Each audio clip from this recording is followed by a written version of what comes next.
What's up, vinyl community? It's your boy Chris, coming at you live as always from the man cave.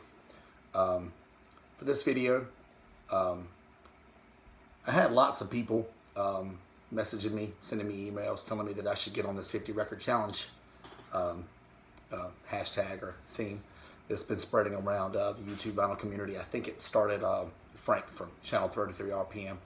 I haven't seen the original video. Frank, if you're watching this, I must admit.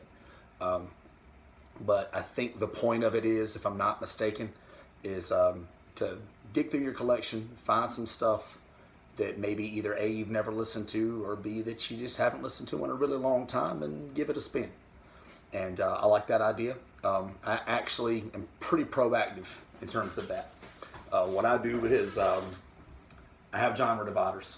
And one of the dividers I have is on rotation. And what I do is I get my records in. As soon as I get a new batch, get them cleaned up, replace those shitty inner paper sleeves with some good sleeves, anesthetic sleeves, and I put them all in this on rotation, and they stay there until I listen to them. That way I make sure every record gets a spin. And it's something I've been doing for a little while now, and I've had a lot of success out of it. That being said, that's why I didn't really feel the need to jump on this at the beginning, because it's like, well, I kind of already do that. But then I thought about it, and like, I do still have a lot of records through here that maybe fell through the cracks or just haven't been spun in a long time that I had in place before I did my genre divider system and threw in the on rotation with the idea of making sure everything gets a spin before it's put in this proper genre divider. So just now, like literally just happened, I just went through and I grabbed 50 albums where I'm like, you know what, I hadn't listened to that in a while and I'd like to. So, to Mike Guitar Player 07, you really encouraged me to jump on this challenge, and so, hey, shout out to you, my friend. That reminds me, guys, shoot over to Mike Guitar Player 07, one full word. He's currently having a contest giveaway. He's a great guy. Give him a subscribe. Participate in the giveaway, and you might win yourself a free record. Cheers to you, Mike. Cheers to all you guys. So, I'm pretty sure I counted exactly 50, guys. High school was a long time ago. But I'm pretty sure I counted exactly 50, but here we go. These are all records I love. I'm not pulling anything that I don't like or anything that, hey, I listened to it the first time. I didn't really like it, but I decided to give. My ears are pretty honest with me. If I listen to it the first time, I don't like it. I just find it a new home. These are all ones that I truly do love, and it's just, I get in so much stuff, and I'm so busy that they fell through the cracks. But with 50 albums, this could be a very long video, so let's go ahead and get through it. Tramp Parsons, Grievous Angel. Guys, I love Tramp Parsons. I absolutely love him. And this one's got my favorite Tramp Parsons song is Return of the Grievous Angel. It's the very first song on this album. For those of you who don't know, Tramp Parsons, even if you don't think you know him, you do. He was on, Birds, Sweethearts of the Rodeo, their best album, easily, at least in my opinion. And he was a part of them long enough for that album. As well as Flying Burrito Brothers, several other things. The guy's not in the Rock and Roll Hall of Fame or the Country Music Hall of Fame, and even though the Rock and Roll Hall of Fame is pretty much a joke, if you ask most people, it's still a goddamn shame. That's just my opinion. And so that led me to think of, Tramp Parsons, GP. Been a while for this one too. I go through my moods with Tramp Parsons. What I'll do is I'll just get in the mood to hear Tramp Parsons, and then I'll pull out every damn album Graham was ever on. The Flying Burrito Brothers, the Sweethearts of the Rodeo, some of the stuff with Emmylou Harris. I'll just grab it all and I just, bam, I'll play it for a while. But that mood hasn't happened in a while. I've been so knee-deep in jazz here lately, and when I want to break from jazz, I usually go to country. I just got through listening to Brand New Man by Brooks and Dunn as I was putting this collection together, so... yeah, usually if I get a break from jazz, if I give myself a break, it's either country or Paul McCartney or, my 90s grunge like Pearl Jam or Temple of the Dog or something like that. Next up, Margo Price, All American Made. It's a great album that came out from someone that country radio just really ignores because she's got a political voice and she's got opinions and she's got something to say. So they kind of shy away from her for that reason. But she's a great artist. And she's got opinions on the presidential administration. And all that's all well and good. And I'm not the kind of guy who believes that that those opinions that a person's politics or whatnot should keep us from listening to their music. But that being said, I mean, I listened to this one time when I first got it, and I loved it, and I hadn't put it back on. So I'm going to fix that. Margo Price. Next up, Kacey Musgraves' Golden Hour. If you guys watched the Grammys or if you watched the ACM Country Awards, then you are no doubt familiar with this, even if you've never heard it. One of my 3 or 4 favorite albums released all year last year in any genre. I loved it, but I played it one time. I listened to it one time, loved it, and just knew it was going to be heavy in my rotation. But again, I get in so much new stuff all the time, and constantly there's this feel, because I only get so much time to listen to music. So I always want to make sure all my new acquisitions get listens. But I'm going back to that. It's a great album. I love it. All right. Go ahead. There's a couple here. Big ones for me. Been big albums throughout my life. So obviously I'm counting this as 2 different records, but there's Here in the Real World by Alan Jackson, and there's Don't Rock the Jukebox by Alan Jackson. And my favorite Alan Jackson song of all time is Wanted, which is on Here in the Real World. I love both of these, but it's been a while. I grew up listening to them. I had the cassettes when I was a kid. I had the CDs when I was a kid. I know all the words, but still, it's been a while since these records have been on my table. And it's high time I fix that, especially since, like I said, here lately, if I do want a small break from jazz, it's either my old country or, Paul McCartney, or my grunge like Pearl Jam or Temple of the Dog. All right, this is one of my greatest record store finds ever. And I found this in the place of my birth, my favorite city in the United States of America, Charleston, South Carolina, at their record store, Monster Music, I think. And so shout out to you guys. But I'm going through there, and I got a couple of cheapies in my hands, no huge deal. And then I look up on their wall, and there's Cash American Recordings Volume 1 Original. OG Press, $35. So I was all over that. I was all over it. And it's one of my greatest record store finds ever, as I said just now. So very, very thrilled to come across that. Next one. Okay, so Stevie Wonder's Songs in the Key of Life, which is one of the greatest and most well-acclaimed albums ever of all time. Everybody, if you're breathing and you know anything about music, you are at least familiar with Stevie Wonder. And if you're familiar with Stevie Wonder's discography, obviously you're familiar with this one. Soul Town, Channel 49 on Sirius XM Radio is my favorite station on Sirius XM. I love the old soul, the old Motown. And they play some Stevie Wonder, and my daughter's favorite show on Netflix is actually Motown, a show about a bunch of little kids who live in a neighborhood, and they all kind of bond with their grandparents and the adults in the neighborhood and whatever, and the shows are kind of themed around the great classic songs of the Motown era. So my daughter knows a lot of Stevie Wonder songs, and a lot of Smokey Robinson songs, and a lot of Marvin Gaye songs, and it's so cool. And even though I really don't like the show that much, I'm 34, obviously. I mean, the show's not my speed itself, but I love the fact that my daughter is getting some sort of introduction to some of the greatest music ever released. So really would like to get back on Stevie Wonder sometime soon. And my daughter could participate because shit, she knows the song. Next one up, Dusty in Memphis by Dusty Springfield. I got to tell you, one of the great shocks of my life is I always loved Son of a Preacher Man. Always loved that song my entire life, and I loved it coming up, and then I love it in Pulp Fiction for the brief moment it's in Pulp Fiction. And I had never actually seen Dusty though, so when I finally found this album, I got tired of looking for an original copy. It just never happened. I got tired of looking for an original copy, so I just jumped on this quality record pressing from Analog Productions. I finally jumped on it and saw that she is a British white lady. Listen to that woman sing and tell me she sounds like a British white lady. I just didn't see that shit coming. I didn't see it.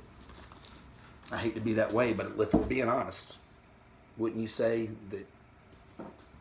Anyway, maybe that's just me.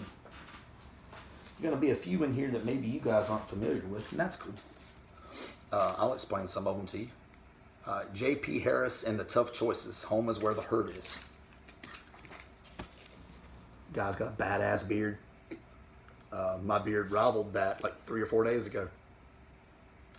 I miss you, my friend. Until we meet again. Coming soon. Right back at you from the man cave this fall. It won't take me any time. But he's a really cool guy. Kind of looks like the kind of guy who would front a heavy metal band. This long, burly beard. And he's tatted up all the way down. And his sleeves are exposed. But if you listen to the music, this sounds like traditional classic music. And the song in and of itself that I heard that turned me on to what was Home is Where the Hurt Is. And it's got the steel guitar, and it just sounds good. It's an old, sad country song, and I loved it. Immediately had to have this and the other album that I knew by them. So, if you like old country music with steel guitars, and you think you've heard all there is that you'll like in that, then give this album a shot. It's J.P. Harris and the Tough Choices. Home is Where the Hurt Is. Great song. At the very least, you're looking at me on YouTube right now. After you click off of this video, look that up. More along the lines of maybe some stuff you're not familiar with. Rhiannon Giddens, Tomorrow Is My Turn. Very bluegrassy, R&B soul / country kind of feel. It's got a little bit of everything going for it. Rhiannon Giddens is a North Carolina girl. You guys know how much I love to shout out my Carolina peeps, whether it be North or South Carolina. And she was in a bluegrass group called the Carolina Chocolate Drops. And here lately, been on the solo. I think this album and one more, which I never did get around to picking up. I got to do that. But my favorite moment on this, the whole album's great. My favorite moment on this is her cover of Patsy Cline's She's Got You. Because I would usually think that nobody should ever be brave enough to tackle a Patsy Cline song. She knocks it out of the freaking park. So good. It's the best cover I've ever heard of that song. I dare say she gives Patsy a run for her money. Not better, obviously. That's sacrilege. Especially from a boy like me who grew up listening to country music. Next up, Peter Tosh, Legalize It. It's an original press. I love this album. It's a reggae classic. Obviously, if you're a reggae fan, if you're a serious reggae fan, you kind of have to have it in your collection. It's kind of like Exodus by Bob Marley. I mean, there's just some. If you want to have a respectable reggae collection, you kind of have to have, and this is one of them. I love this album. All right, this one I wanted for a long time, and then finally found it. I'd say a year ago, and it is yet to go on my turntable. True story, and that's a damn shame. Muddy and the Wolf. Muddy Waters is absolutely my favorite blues man of all time, and Howlin' Wolf's up there. And, Eric Clapton's on this, Steve Winwood, Bill Wyman, Charlie Watts, yada, yada, yada, yada, yada, yada, over Spawn. All kinds of people on this. It's classic. If it's Muddy Waters, I want it automatically. And if it's Howlin' Wolf, I want it too. So, but it hasn't been on my turntable yet. I'm going to fix that.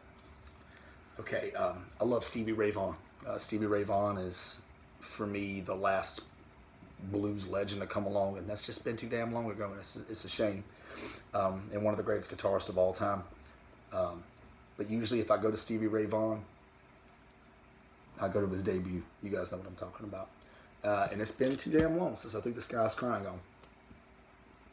So I've got all the solos. I got his album with his brother. I got the album with Albert King.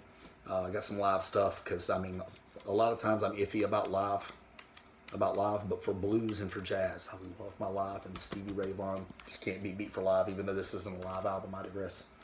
But this one, it's got Little Wing. I love Little Wing on this one. But it's been too long, and I far too often I go to his debut, far too often.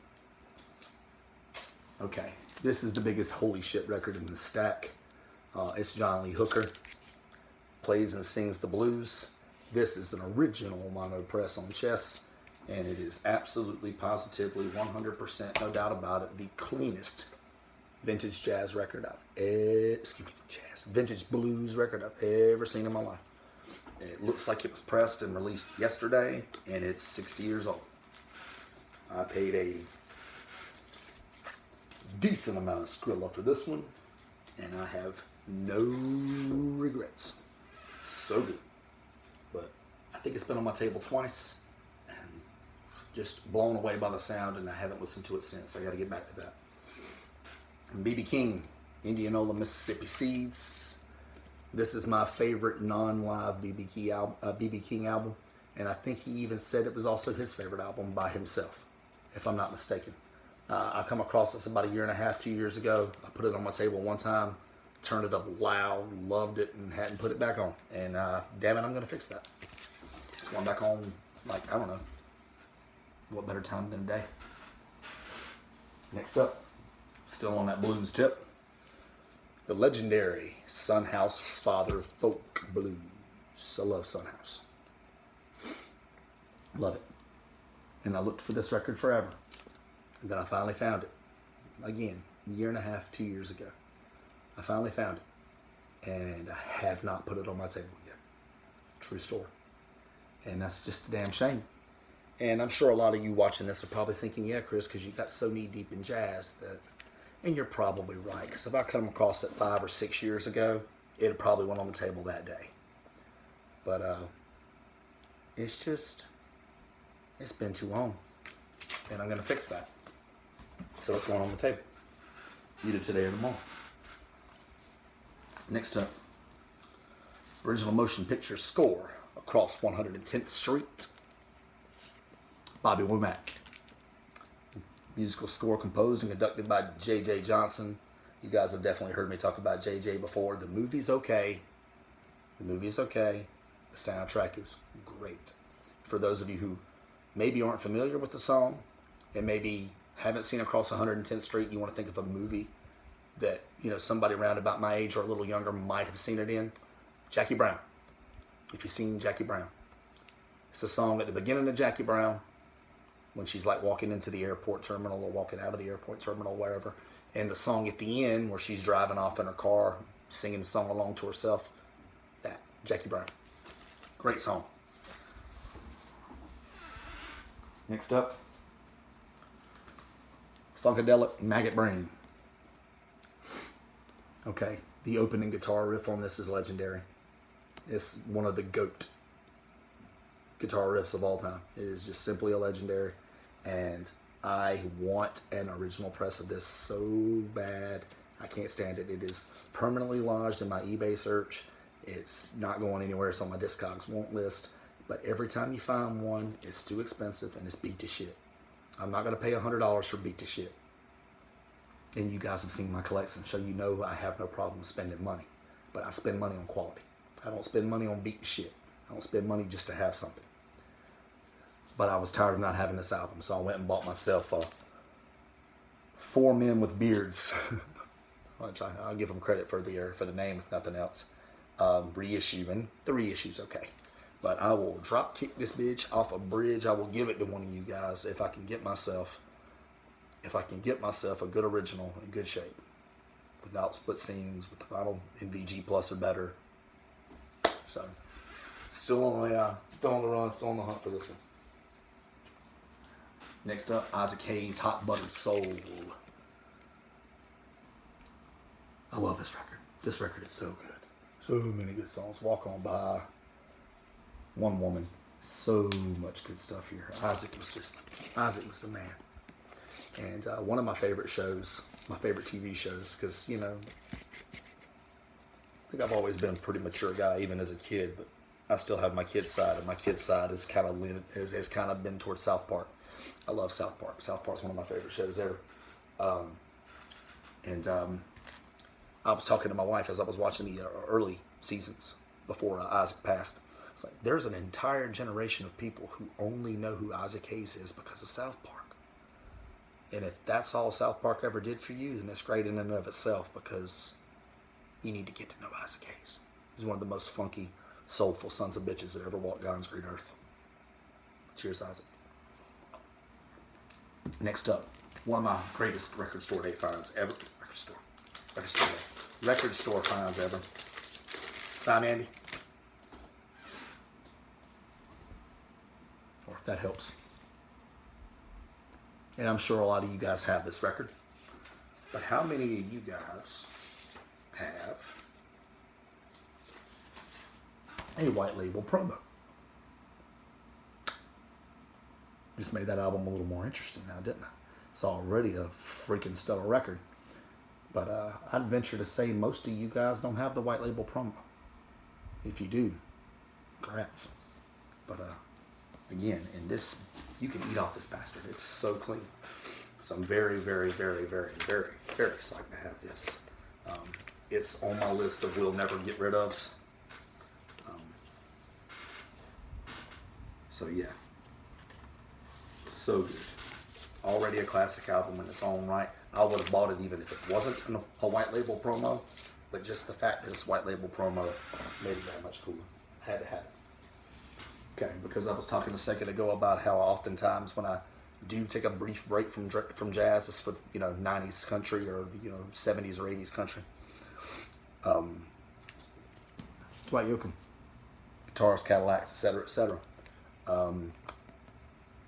I haven't pulled this one out in a while. It's been a long time. I acquired it after looking for it forever. I think I played it one time, reminisced over my childhood, and I don't think it's been back on, and I've got to fix that.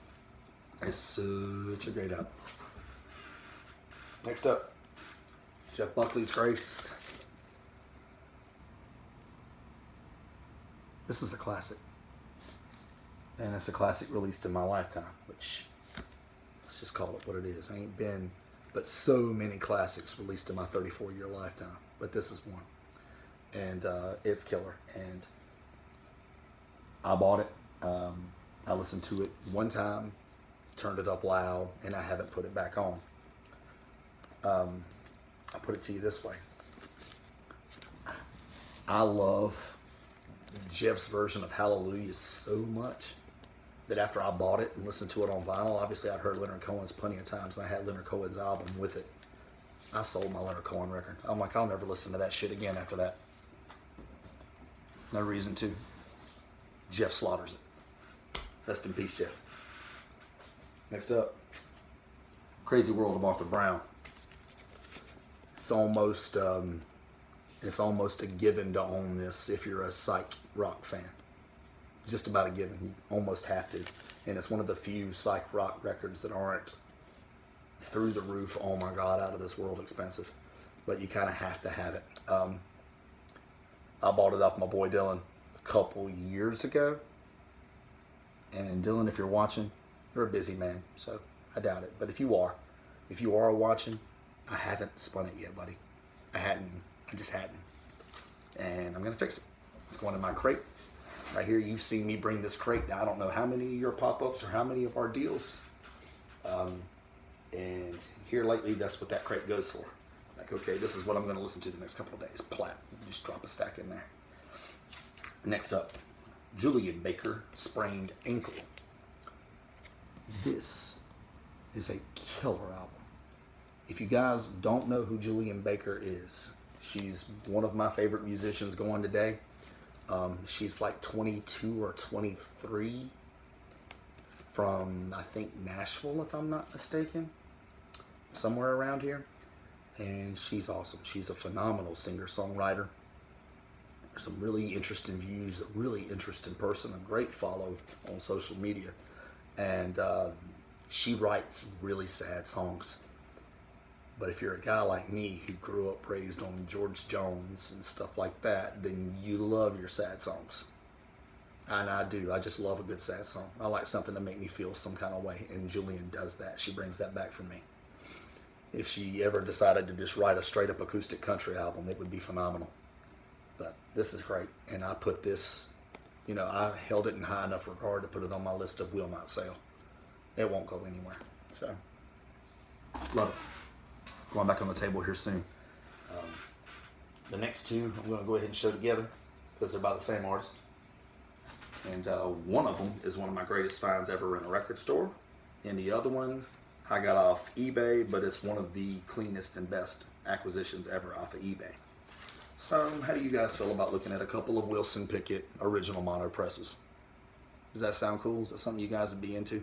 I love Wilson Pickett. Oftentimes, I'm more interested in listening to Wilson than I am to Otis. Yeah, I said it. I'm not saying I prefer him all the time, but sometimes I'd rather hear Wilson. And The Sound of Wilson Pickett over here to my right, mono press original, I found on the holy shit shelf at a record store in the area. And my buddy that I was with at the time wanted Wilson Pickett as much as I did. I beat him to it, and then I gloated all the way up the road. And I gloated all the way up until he finally got tired of listening to me gloat and went and bought his own copy off of eBay just to shut me up. That's how we roll. But one of my favorite acquisitions ever at a record store. And this one, off of eBay, the exciting Wilson Pickett, which is probably the more popular album of the two. And it's also an original mono press. I think I've shown this on one of my videos before, but I'm not positive. Anyway, we'll keep it rolling. I know you guys have shit to do other than watch my ass drink beer and talk about music all day. Duran Jones in the Indications. Self-titled, as far as I know anyway. This is killer. And Duran Jones and the Indications is one of the best bands kicking it today. They just are. They're that good.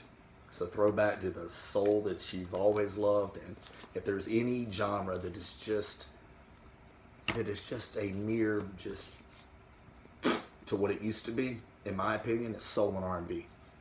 But you got a couple of guys still trying to keep it going. Guys like Curtis Harding and guys like Duran Jones and guys like Leon Bridges. And there's a few. There's not enough though. And this is killer. And I haven't been out to get his new album yet because I haven't been to a record store since my birthday. And that, I'm a busy man. And that, at that time, the new album wasn't out. So I need to get on that. I try to buy all my new releases from record stores if I can help. I try to. Sometimes if it's long enough before I get to go back, I know it's not going to be anytime soon. I just go ahead and do Amazon. But for the most part, guys, I like to support my local record store for new releases. Next up, Marvin Gaye, Here My Dear. Okay, so I listen to plenty of Marvin Gaye. I do. Who doesn't? Don't most of you guys listen to plenty of Marvin Gaye? Love Marvin Gaye. Hard not to, really. The biggest metalhead on earth probably loves Marvin Gaye. What's fascinating about this one is that Marvin and his wife are going through a divorce, and they worked out an agreement in court that in order to settle up, Marvin would put out an album and give her the proceeds of the album as the divorce settlement. Which is why he literally, if you look at him, he's standing there with his hand out in front of a courtroom, and the album is called Here My Dear, because he's like, here, I put this album out. I wrote a bunch of songs about, us and our failed relationship, and it's a classic, and here's the money. Because it is a classic. And if you guys haven't heard it, you owe it to yourself, especially. How could you not listen to it with that backstory? Am I right? It's great. Next up, Roberta Flack and Donny Hathaway. Because I just love Roberta Flack and Donny Hathaway, and I looked for this one forever, and then finally acquired it, and it hasn't been on my table. Even as I was going through my shelves just now, I pulled that one out. I was like, "Are you kidding me? Have I really not listened to that?" And I haven't. But that's about to be remedied. Except the Delfonics super hits. Love the Delfonics. Philadelphia soul at its finest, guys. It's on Bell Records. I don't have any of their albums, but I do have this super hits. They got La La Means I Love You, I'm Sorry, and With These Hands, and You're Gone, and Somebody Loves You, and so many hits, guys. It's really great stuff. Get your hands on it. Next up, Queen of Neo Soul, Erykah Badu, Mama's Gun. I love Mama's Gun. I go through an Erykah Badu phase every now and then. Usually when I do, I either pull out Baduism or the live record. Those are my favorites. Well, not necessarily my favorites, because in many ways this one's my favorite, but the most accessible. How about that? And plus the live record's got Tyrone on it. Next up, one I hadn't listened to nearly enough, Tom Waits' Mule Variations. People think Waits, and guys like me, you love the first few albums because they got a jazz kind of element and vibe to them. And then, of course, there's Rain Dogs. Everybody loves Rain Dogs. But Yule Variations. It's big in Japan. And, you know, What's He Building? Oh, What's He Building is so fucking creepy, and I love it. I love it. Gotta listen to that. Next up, Violent Femmes. Original pressing. And Violent Femmes were just so damn original, weren't they? At least in my opinion. I mean, they offer a lot of stuff. To me, when I hear Femmes, I know I hear Femmes. It just automatically hits me. That's Femmes. Turn it up. Next up, TRex. Electric Warrior. Another one of my all-time favorite record store finds. And you're thinking, oh, Chris, I see that album all the time. What's so special about your pressing or your copy? Well, if you give me a second, I'll show you. White Label Probo on reprise. I venture most of you probably don't have a White Label Probo. But for those of you who do, then you know what I'm saying. Congratulations. Love my White Label Promo T-Rex. And I haven't listened to this one since the day I grabbed it at the record store. Grabbed it, brought it home. So thrilled to have it. Threw it on, turned it up loud. Put it on my shelf. Haven't put it on since. Next up, the Traveling Wilburys. I'm a big fan of the Beatles Sirius XM channel, obviously, being a Beatles fan. And they play Handle with Care and some of these other songs because they also play the Beatles solo work and side projects, not just the Beatles music itself. And so they play Handle with Care a lot, and they play a couple of these other ones a lot. And so I guess that's kind of made me less likely to throw my Beatles records or, you know, some of their side projects like this one on the table. But guys, Traveling Wilburys, if there's a super group for your ass, it's Bob Dylan and Jeff Lynne and Tom Petty and Roy Orbison and George Harrison. Who the fuck are they, right? Next up was the one my boy Dylan turned me on years ago. Told me that I had to have it, and he was right. I love it. Stephen Stills' Manassas. It's 2 LP, and it's great across the board. Everything on it's so good. It's the best thing Stephen Stills ever did outside of Crosby, Stills, Nash and Young, or Crosby, Stills and Nash, obviously, in my opinion. Next up, all-time classic. If you ask pretty much any rock and roll legend or rock and roll band that has spawned from the 80s on, they'll probably list Patti Smith Horses as one of their favorite albums, as they should. All-time classic. One of my favorite rock and roll records. One of the ones that was on my absolutely going to keep list. Not going to sell. I haven't regretted that decision even for a second. Stuff, Raising Sand, Robert Plant, Alison Krause. Such a great album. Such a great album. I'm playing Scrabble with my mom the other night, and the way we play Scrabble is, you know, you play Scrabble, they don't have a turntable at their house for one, and number two, when you're in the middle of playing a game, it's 12 o'clock at night, you don't want to get up every 15, 20 minutes and, you know, flip a record. And even, you know, I would be more likely to do it. Again, they don't have a turntable. But my mom had requested one of the songs off of this one. And I realized a couple of things. One, just how great this album was. And two, how brave and how confident in being a rock and roll legend Robert Plant must have been to want to sing on the same songs as Alison Krause.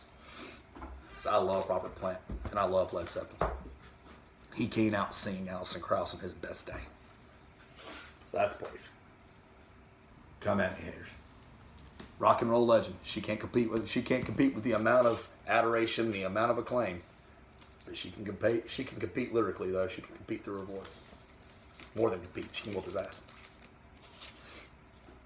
Joni Mitchell, Blue. Hey, I love Joni Mitchell. She's one of the greatest songwriters dead or alive. And this is pretty much everybody's favorite Joni Mitchell album, I think. I don't think it's mine. I can't remember which one's my favorite. That's in my top 2 or 3. It's probably in everybody's top 2 or 3. Hadn't listened to it in a while. I've got to get back to that. Next up, Don McLean, American Pie. I love this album. My favorite song on it, though, is Vincent. Damn, Vincent's such a good song. And this is just a really good album. And again, it was another one that I never wanted to trade and I never wanted to get rid of, because if it had nothing else going for it, it could just be a 45 with you know, American Pie on one side and Vincent on the other. It's still legendary. Next up, McDonald and Giles.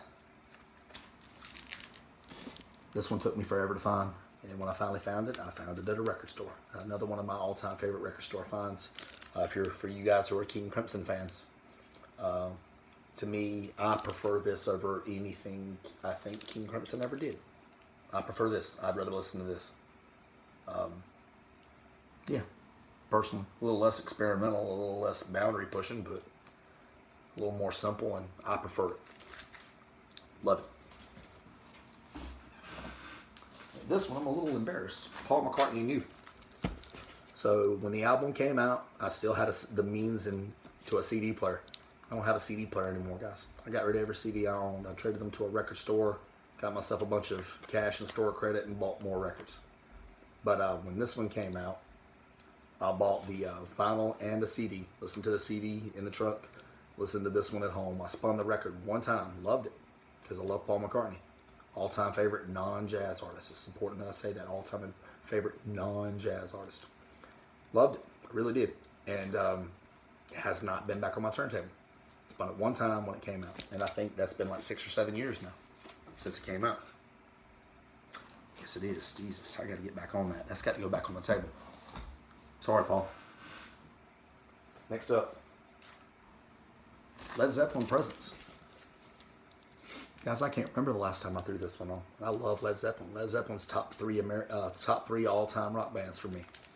Definitely, no doubt about it.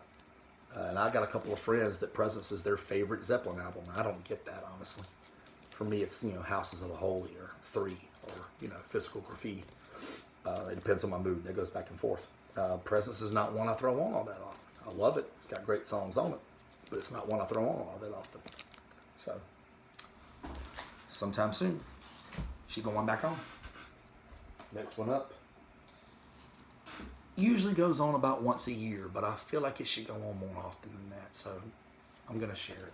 It's George Harrison's All Things Must Pass. Again, it probably goes on about once a year, which in comparison to a lot of my records is probably a decent amount, because when you have a few thousand records, and there's only 365 days in a year, and Lord knows I don't get to listen to records on all of them. So there are a lot of records that don't go on as often as they should, or as often as I'd like to put them on. So when you got one that goes on once a year, probably, that's not so damn bad. But this one's a classic, obviously all-time immortal classic. You know, the Beatles broke up. Harrison had a bunch of songs left over from his days as a Beatle, songs that, you know, weren't good enough to be on Beatle albums, or, you know, that weren't better than John and Paul. And, you know, a lot of people bitch about that, but really think about it. Lennon and McCartney wrote a lot of the greatest songs ever. So let's not give them too hard of a time. Like, oh, they were just holding George down. No, they weren't.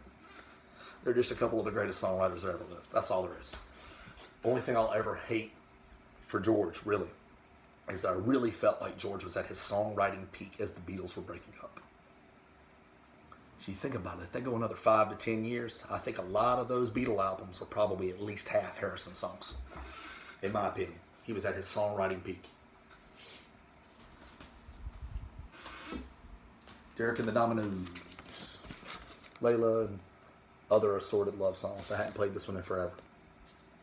Honestly, I don't know if... Obviously very familiar with the album. I'm not sure that the vinyl has ever been on my table. I'm not positive. I know I've owned the CD before. I'm obviously very familiar with all the songs, but I'm not positive this has been on my table. And there's another album in my stack coming up in a second that's got a version of Layla that I prefer to that one.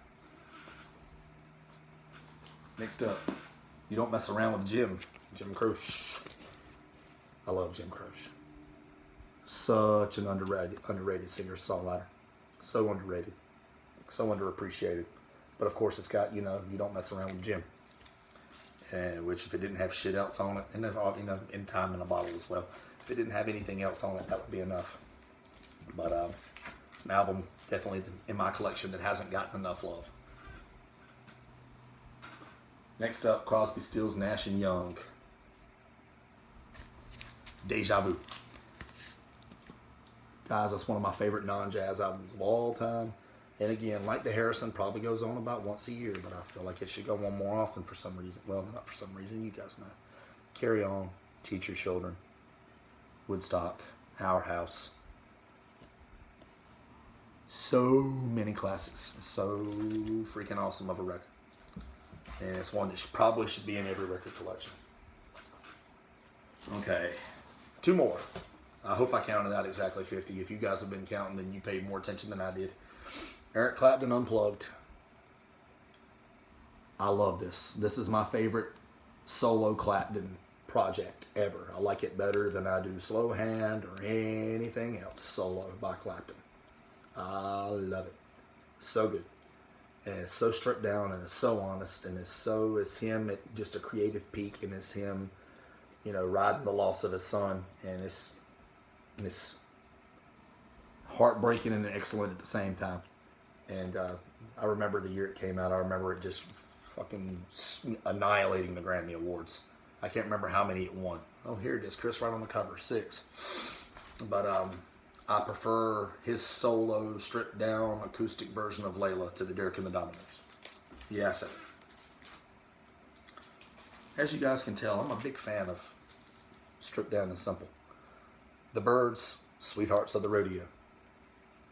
The Byrds' greatest album ever. Tramp Parsons is to thank for that. Anybody who thinks otherwise is just... Compare this album to the rest of them. The difference is Graham's on this one. He's not on the other ones. And this one is phenomenal. And I just feel that even though I probably listen to it once a year, every year, year and a half, it still probably doesn't get enough love for how freaking good it is. Pretty sure that's 50. And I bet this video is over 30 minutes at least, guaranteed. So I know you guys have shit to do, but a lot of people had been asking me to do this 50 record challenge, and I decided at first it didn't really grab me that much, but I decided a neat spin for me would be that for a lot of you guys who only ever see me show jazz, it'd be a great opportunity to show you guys that I do have plenty of other great stuff in my collection. And so I made it a point, A, because I listen to my jazz records all the time, and so it doesn't really fit the 50 record challenge theme, and B, just to show you guys how much more I got in my collection. And so I decided to take that, run with it, and have a little fun with it. And I hope you guys enjoyed watching. I hope you stayed for the entire time until my next video.